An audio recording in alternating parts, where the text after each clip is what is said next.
தாய்லாந்தில் நடைபெற்ற power lifting போட்டியில் இந்தியாவிற்கு பெருமை சேர்க்கும் வகையில் 19 தங்கப் பதக்கங்களை வென்று தாயகம் திரும்பிய வீரர் வீராங்கனைகளுக்கு சென்னை விமான நிலையத்தில் உற்சாக வரவேற்பு. தாய்லாந்தின் சியாங்யாங் மாய் நகரில் UWSFF சார்பில் ஆகஸ்ட் 21 முதல் 23 வரை நடைபெற்ற உலக பவர் லிப்டிங் போட்டியில் 12 நாடுகள் பங்கேற்றன.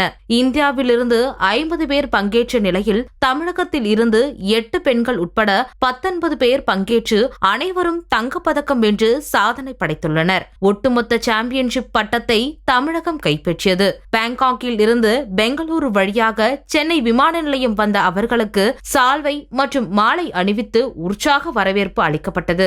இப்போட்டியில் 44 கிலோ பிரிவில் தங்கம் வென்ற வில்லிவாக்கத்தைச் சேர்ந்த VS யோகலட்சுமி கூறுகையில், முதுநிலை படிப்பதாகவும் 10ஆம் வகுப்பு முதல் பயிற்சி பெற்று வருவதாகவும், கடந்த முறை வெள்ளி வென்று இம்முறை தங்கம் வென்றதாகவும் தெரிவித்தார்.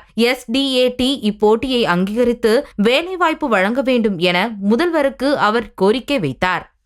காலேஜில் வந்துட்டு இப்போது CM ட்ராஃபீஸ்லாம் போயிட்டு இருக்கு, அதாவது சீஃப் மினிஸ்டர் ட்ராஃபிலாம் போயிட்டுருக்கு. ஆனால் அதுலேயுமே வந்து பவர் லிஃப்டிங் இல்லை. அப்படி இருந்துச்சுனாக்கா எங்களுக்குமே ஸ்பான்சர்ஷிப்ஸ் கிடைக்கும், எங்களுக்குமே அவார்ட்ஸ் கிடைக்கும், எங்களுக்குமே ரெக்கக்னேஷன் கிடைக்கும்.